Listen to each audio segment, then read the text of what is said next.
today I'm going to talk about a stream of research that I have on the impact of the natural world on employees at work. And there couldn't be perhaps a better day to give this presentation, at least in London. The sun is out, it's a glorious spring day. And so everything is aligning for me to talk at this Spring into STEM session about nature. And this is a stream of research that I developed over the last 3 or 4 years. So one of my newer streams of research. And so what I'm going to talk to you about today is give you an idea of my whole research process. So where the idea came from, and then an initial paper I wrote that was just sort of reviewing and theorizing how employee contact with nature will affect them at work. And then over the past year, I've had 3 papers accepted at academic journals on this topic. And so I'll briefly go through those 3 papers as well. So you get the whole idea of where did the research idea come from? What was the initial paper that sort of got the field's arms around this topic? And then finally, what is some actual empirical research that I'm doing in this space? And I'd love to answer some questions at the end. And so if you have any, don't be shy. So let's go ahead and get started by talking about where did this idea come from? And here's a geographic location for you. It's Corvallis, Oregon in the United States at Oregon State University, which is where I was when the idea came up. I don't know if you can see my cursor on your screen, but there's a water tower way off in the distance of the coastal range. And that was a couple miles from campus. That's where my house was.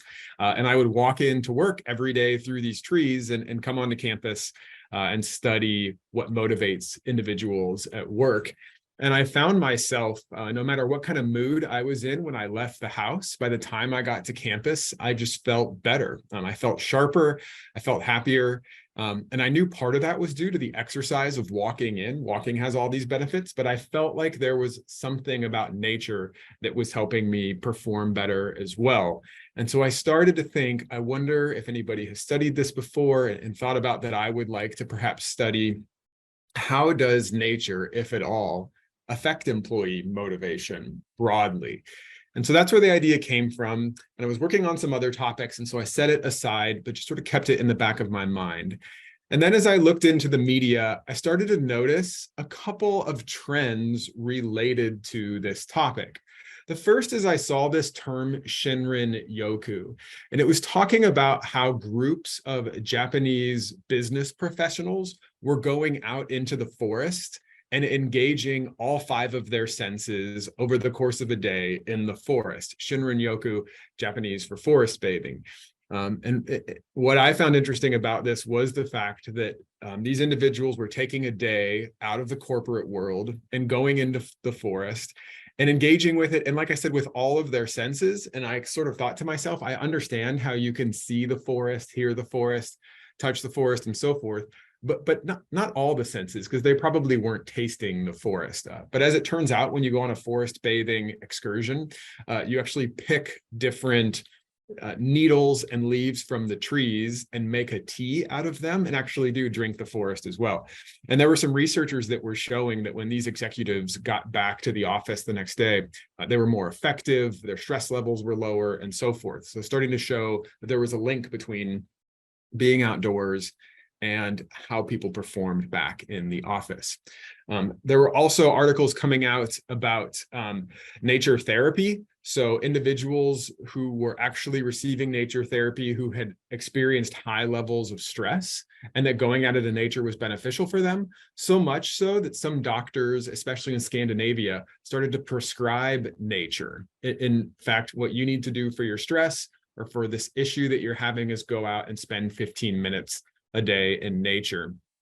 And so looking at that research and these ideas started to make me think there is something here about nature that's beneficial for individuals. And then I came across sort of maybe a big breakthrough in my thinking, which was this book that was published in the early 80s by a famous researcher named E.O. Wilson. And he offered this biophilia hypothesis. And you'll see biophilia just means love of life, but you'll see it come up time and time again in my talk. And he made this really simple prediction, the simple hypothesis that as a species, we developed in outdoor settings. Like the vast majority of our time as a species, like well over 99% of it, our evolution was spent in the natural world. It's only like the last minute of our evolution that we've spent it mainly indoors. So Wilson said, we continue to harbor this desire to be in contact with the natural world. And when we are in contact with it, it makes us feel better. It leads to enhanced well-being. So this was really a tipping point for me to say, yes, there's some really great research, maybe not in my management field, but in other fields. And I started to look around, especially in environmental psychology, in public health, in architecture, and they were all way ahead of management, my science, in terms of understanding the impact of nature on people. And this disturbs me a little bit, right? When other fields get away further ahead of your field and understanding a phenomenon, it shows that your field is lagging behind. But what was even more interesting to me and maybe a bit disturbing is the businesses that I was studying. When I looked at the headquarters buildings that they were starting to build, they were clearly ahead of us in our thinking about nature because they were incorporating nature into the design of their businesses. So let me show you some headquarters of famous companies and see what you notice. So this, of course, is Apple, Apple Computers headquarters. Their old headquarters before this one a few years ago, the footprint of it was 80% built footprint, 20% nature. This new headquarters flips it. The footprint of their space is 80% nature, 20% built. And so this company, Apple, is investing millions, perhaps more, in bringing their employees in contact with nature. You can imagine being an Apple employee and being able to walk through that orchard in the middle to look outside at any point and see nature. Let's move up the Pacific coast to Seattle. This is Amazon's headquarters in the Amazon spheres. So they essentially, in downtown Seattle, or just off downtown Seattle, built a giant rainforest and enclosed it, and employees have meetings and work in there. So again, this major investment of a tech company bringing their employees in contact with nature. Although this project is on hold, this is Amazon's real plans for HQ2 in Alexandria, Virginia, their second headquarters. The centerpiece is the Helix. This is a glass mountain with nature inside and out so that their employees can actually go on an upward nature hike during their breaks in the workday.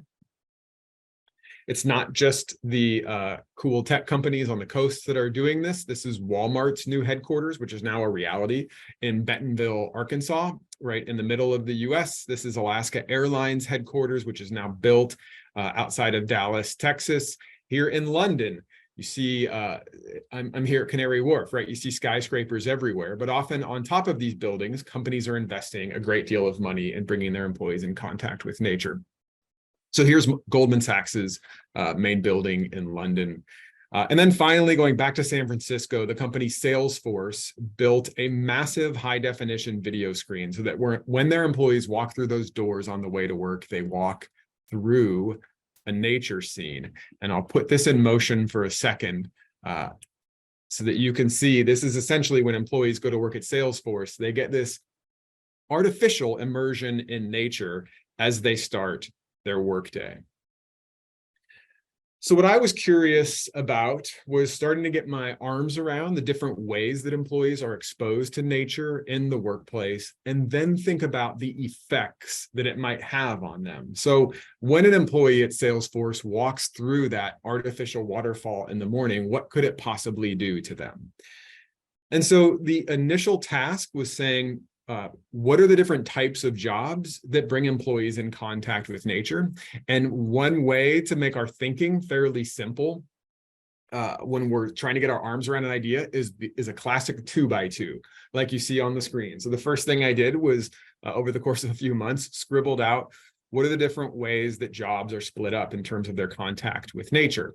And I realized that some jobs, the context in which they occur, the environment around them is a natural environment.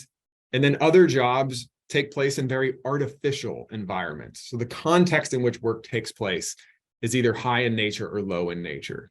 And then on the other axis, the actual work itself could be dealing with nature, whether that's plants, animals, what have you, or the job itself could have nothing to do with nature. So let's do a quick spin around and I can show you some of these jobs. So high contact with nature via context and the work itself, people who work outside in nature with nature, from forest rangers to storm chasers. Individuals who work outdoors in close contact with nature, but their job tasks themselves don't really have anything to do with nature. So you could think of the package delivery folks, a car salesperson, and so forth. The toughest group to come up with are those who work in an environment that isn't nature-based, but the work that they do is very close to nature. So florist is probably the easiest example of that job. But many of us work in this final category, this group of people who don't have high contact with nature through the job tasks or through the environment in which they work. And so I made an initial prediction that the effects of nature on individuals will be strongest for those of us who work in warehouses, manufacturing plants, offices, and so forth. So for these individuals in this group, what are the ways that they come into contact with nature on a daily basis? I just found a way through some research to say there's 4 general categories. There's 4 big buckets of the ways that individuals come into contact with nature at work. And if you happen to be someone who has worked in an office or in a manufacturing plant, you can see which of these apply to you. The first is getting outside for a break during the day. I'm here in Canary Wharf and it's beautiful outside, and probably after this session, I'll go find a cup of coffee somewhere outside and sit amongst the trees and take a break. Lots of companies are investing in bringing plants into the workplace. Of course, the living walls are a great way to do that, but there's many different ways to bring flowers, plants, and even pets. Take your pet to work day into the office and bring nature more into the work environment. Of course, a window is a classic example of how we experience nature, looking out onto the Thames or onto Hyde Park if you're lucky enough to work somewhere like that, but having a view of nature through some sort of barrier.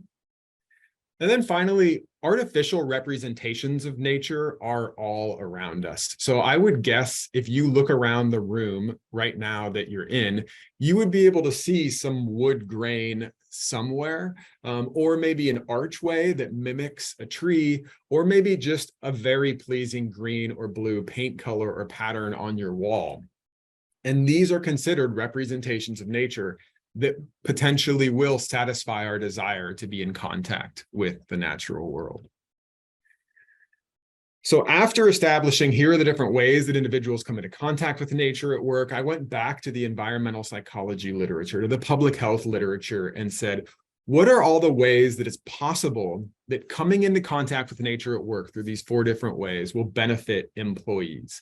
And I bucketed them under the category of energy. There's 4 types of energy that when looking at these other bodies of research, employees will experience potentially if they come into contact with nature at work. The first is cognitive energy or thinking energy. There's this theory in environmental psychology that essentially proposes that nature is really pleasing to us for the reasons I described earlier. But a lot of the things that we enjoy doing in life actually require us to focus our attention on them to enjoy them. Like watching a good movie requires directed attention. Nature, you can actually enjoy without focusing on it. Just being in its presence has these cognitive benefits. And so in the workplace, it should be cognitively beneficial for the same reason. Perhaps the strongest set of findings have to do with nature making us happy. So having these emotional benefits for us. And some of that is because of, for biological reasons, that being in the sunlight or being in nature generates positive hormones in us and positive chemicals and stimulates endorphins. But part of it as well is people in general, if you ask them what they prefer or what are their favorite places on Earth, they tend to list outdoor spaces. It tends to make us happy and be among our favorite places. Pro-social just means other-oriented or sort of helping others or positive towards other people. One of my favorite streams of research comes from public health, studies that have shown city blocks have less violence and less dysfunctional community behavior to the extent that there's trees and green space in those city blocks. So there's been some really compelling work done in public health that being around nature makes us kinder individuals, perhaps because nature reminds us that we're all connected. And then finally, there's physical benefits as well, most compellingly coming from, again, public health and the medical field. And this was discovered, I think, way back with Florence Nightingale, who found that patients who had a view to the outdoors actually physically recovered more quickly than patients who did not. And that finding has been replicated again and again over time. So essentially, nature has the potential to benefit the way we think, the way we feel, the way we connect with other people, and our physical well-being as well. Of course, in the workplace, there are some limits on this. So the last thing I'll talk about in this paper is I said, okay, there's all these benefits to nature, but in the workplace, you're not always going to get these benefits. And I'll explain why. There are boundaries of the effects of biophilia at work. The first boundary has to do with the fact that there's a theory that suggests that part of the reason that nature benefits us or nature is most beneficial when it's fascinating. So you can imagine just like a nature picture on your wall that never changes. That may benefit you to some extent, but it's not the same as looking out a window and seeing the clouds roll by and the dynamism. So this positive element of nature in terms of its dynamism and its fascinating. But nature isn't always fascinating, right? I grew up in a place that got horrible winters and lots of snow. And I know being here in the UK, we like to talk about weather a lot as well. And sometimes it's unpleasant. And so if I went and asked this male person right now, like, how great is nature? How much is it benefiting your well-being? They'd probably say not very much. So there's going to be a boundary around nature can be bad as well and not fascinating. It can be dangerous. Second characteristic of nature that some people argue makes it beneficial is that nature calls to mind another place, a more favorable place. And so if we see a picture of a beach, we're sort of psychologically transported to that beach, and we benefit from sort of psychologically imagining that we're there. In a lot of workplaces, if you have a toxic boss or a toxic culture, it's probably not going to be possible for you to be transported to these better places. And so you can see in the picture, there's a small plant behind this person who has an abusive supervisor. And so wanting to make sure that as I talk about nature, it's not like if you have a toxic workplace, just put some nature in and it'll be fine. We don't anticipate the effects of nature to be strong enough to overrule bad coworkers, bad work conditions, and so forth. A third characteristic of nature is called extent.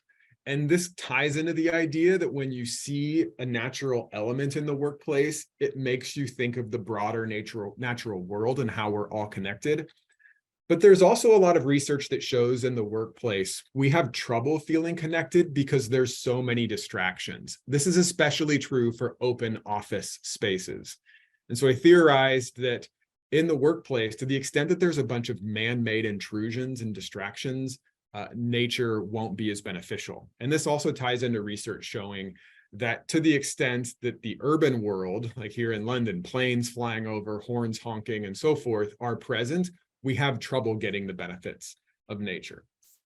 And then finally, the one I'll zoom in on, which is probably pretty straightforward, and some of you may be saying this in your minds right now, not everyone likes nature.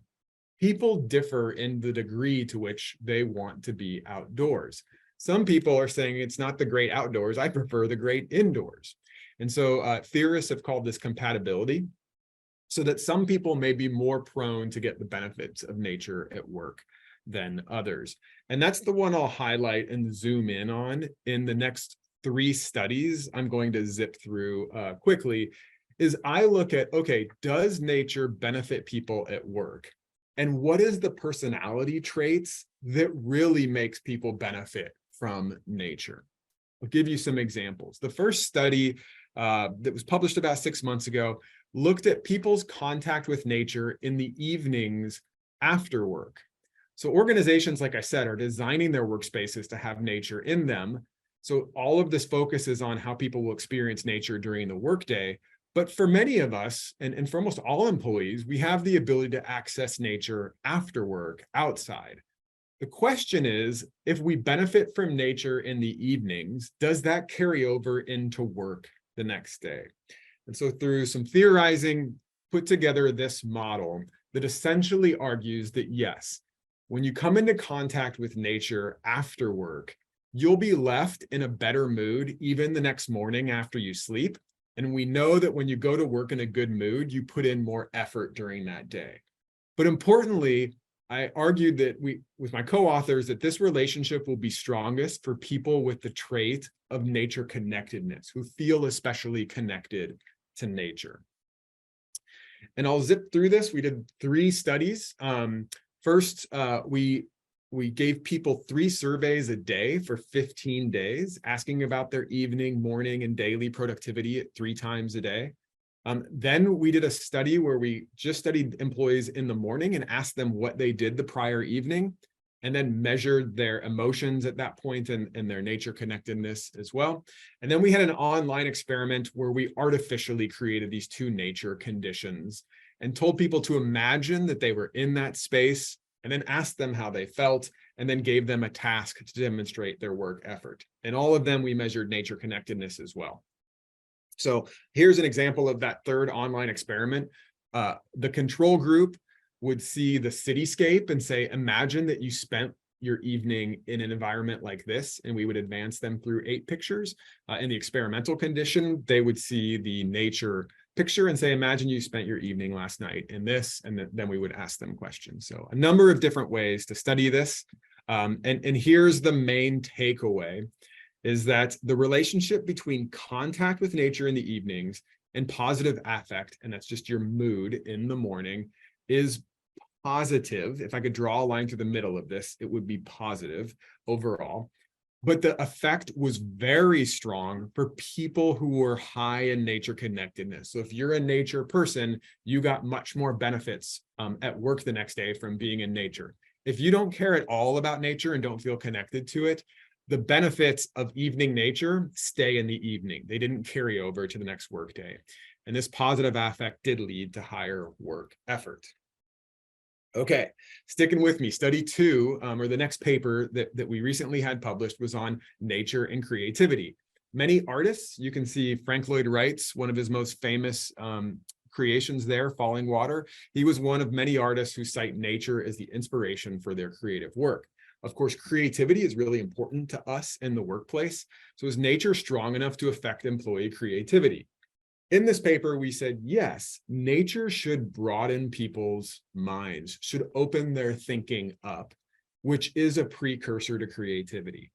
And we further argued that this effect would be strongest for people high in the personality trait, openness to experience, which is your dispositional proneness to open your mind and have your mind open. We conducted 5 studies to see whether contact with nature at work during the workday led to this cognitive expansion, which subsequently led to creativity at work, and tested whether that was especially strong for people high in openness to experience. We did online experiments. We did 2 3-week field studies. In week 1, we measured contact with nature. In week 2, we measured cognitive openness. And then in week 3, we measured creativity in 2 companies in Taiwan and Indonesia. And then we did another 2-week daily study where we asked people about these things every day over the course of a couple of weeks in Vancouver. In the online experiments, we asked people to imagine they were working in one of these 2 conditions.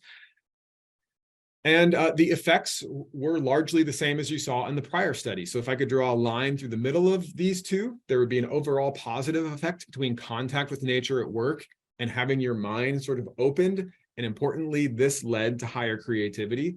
But this effect did not exist for people low in openness to experience. It was really, really strong for people high in openness to experience. So again, an individual difference there. And then finally, we tested in another study, in another paper, what about nature and helping other people, which I've talked about a little bit earlier.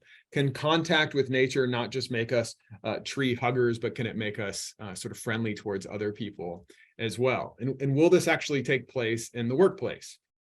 So in this paper, we said, yes, contact with nature is a fundamental human need.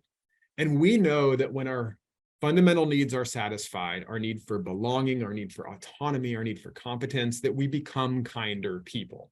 And so we argued that nature can satisfy people's basic human needs, which will leave them in a more other-oriented state, a more pro-social state. Now, this is one of the most interesting personality traits I've ever tested. And this idea came from a PhD student I was working with. We argue in this that the effects of nature will be strongest for people who are low on a personality trait called speciesism. So speciesism comes from the moral philosophy literature, and here's what speciesism is. The extent to which you believe humans are superior to all other life forms, all other animals, all other plants, everything else living. If you firmly believe humans are of higher moral value than all other living things, you're a high speciesist. If you feel that no, all living things have the same moral value, humans are no better than that blade of grass right there, you would be a very low speciesist. And so we argue the effects of nature will be strongest for people who are low speciesists, who believe that they're equal to nature. So we tested nature exposure at work, satisfies people's basic human needs, which leads them to be more pro-social at work, and the effect will be strongest for people low on speciesism. 4 studies, you know the drill by now, an online experiment, a field experiment, and I'll show you a picture of this. This was probably the most fun study that we did in all of these. And then we did 2 3-week field studies in Taiwan and New Zealand. But here's what we did at that accounting firm in Hong Kong. Overnight, the company allowed us to go in and change people's workstations.